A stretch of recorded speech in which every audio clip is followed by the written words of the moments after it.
저는 살다 살다 대통령이라는 사람이 공식 입장을 이런 식으로 발표하는 건 또 처음 봅니다. 일단 영상 시작 전에 좋아요 꾹 눌러주시고요. 혹시 이상한 낌새 눈치 못 채셨나요? 윤석열 대통령이 우크라에서 귀국한 뒤에 수해 참사 현장을 방문했습니다. 그런데 왜 가장 인명피해가 많았고 사회적으로도 가장 질타를 많이 받았던 오송 지하차도 현장은 방문을 하지 않았는지가 궁금하지 않으셨나요?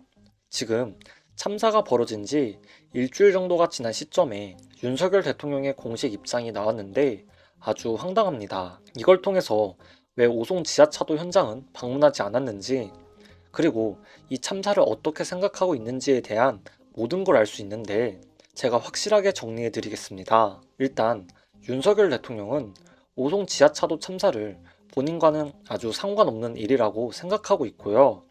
책임을 돌리기 위해 모든 수단과 방법을 동원하고 있습니다. 대통령실에서 입장이 나왔는데 이걸 보면 대체 뭐 하자는 건지 싶습니다. 오송 지하차도 참사 규명에 정부가 속도를 내고 있다는 사실을 모르고 계셨던 분들도 많을 것 같습니다. 잘 알려주지 않은 이유가 있습니다. 진상 규명을 하겠다는 건 대부분이 어떻게 받아들이냐면 참사의 원인을 규명해서 책임자는 책임을 묻고 원인을 찾아서 더 이상 참사를 만들지 않겠다는 정부의 의지를 보여주고, 이건 참사로 희생된 분들을 향한 예의이기도 하거든요. 그런데 윤석열 정부가 말하는 원인 규명은 그게 아니었습니다. 대통령실하고 국무조정실에서 나온 내용을 요약해드리자면 원인을 찾는 게 아니라 책임 있는 사람을 어떻게든 색출해내서 이 사람한테 책임을 묻겠다 이겁니다. 이게 아주 나쁜 방법인 이유가 뭐냐면 당연히 이 참사는 인재가 맞고 어떤 것이 문제였는지 원인 규명부터 해야 할 거잖아요. 그런데 이건 결국 항상 해왔던 것처럼 전임 정권에서 문제를 찾으려고 한다는 거고, 결국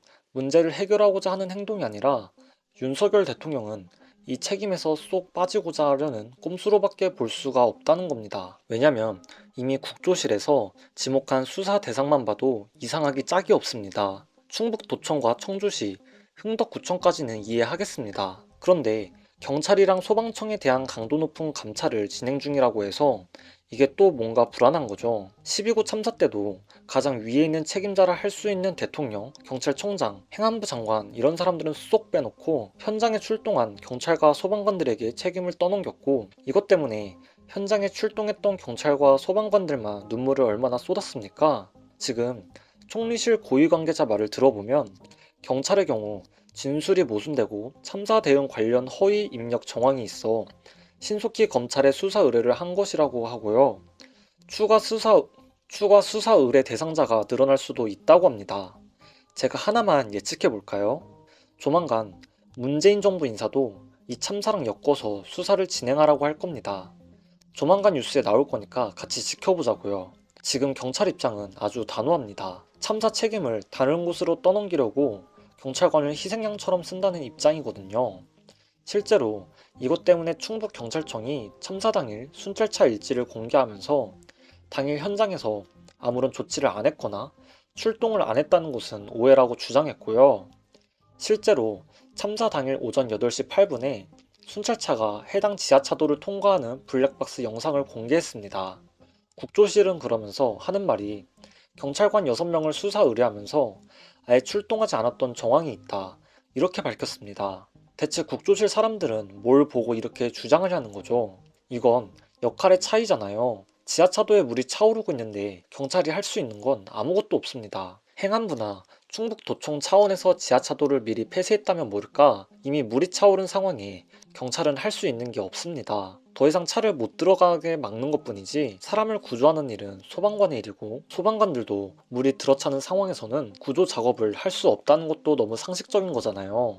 여기서 당시 신고 지령을 받은 순찰차가 질타를 받아야 할 점은 위치를 착각해서 사고가 발생한 궁평 2 지하차도가 아니라 궁평 1 지하차도로 출동한 게 문제고, 이건 이거대로 책임을 물으면 됩니다. 그런데 국조실은 대체 블랙박스 증거까지 제출했는데도 아예 출동하지 않았던 정황이 있다고 하면 어쩌자는 거죠? 저는 참 답답한 게 제가 지하차도 참사 바로 다음 날에 이런 말씀을 드렸습니다. 이건 자연재해가 아니라 명백한 인재라고요. 이때는 아무도 거들떠 안 보더니 이제서야 언론들이 지적을 하기 시작하더라고요. 명백한 인재인데 왜 대통령은 현장에도 방문하지 않고 이런 식으로 공식 입장을 내냐 이거죠. 대통령이 대통령 차원에서 국민들을 위로해주는 것도 분명 필요합니다. 이번 참사와 관련해서 직접 기자들 앞에서 입장을 밝힐 법도 한데 결국 이번에도 대통령실을 통해서 국조실을 통해서 입장을 밝힌 거고, 심지어 그 입장도 본인 잘못은 하나도 없고 어떻게든 책임을 떠넘길 사람을 색출하겠다는 거잖아요. 살다 살다 이런 식으로 국민 참사를 받아들이고 이해하는 사람은 처음 본다는 겁니다. 예천 산사태 피해 현장, 충남 공주시 농작물 축사 피해 현장은 찾았지만 가장 많은 희생자가 발생한 오송 지하차도 현장은 방문하지 않았습니다. 윤 대통령의 공개 메시지도 하나 없었고요. 18일 국무회의에서는 예천 피해 현장을 방문한 것을 언급했고 20일에는 최수근 해병대 상병에 대해 언급했는데 오송 참사에 대한 언급은 없다는 거죠. 왜냐면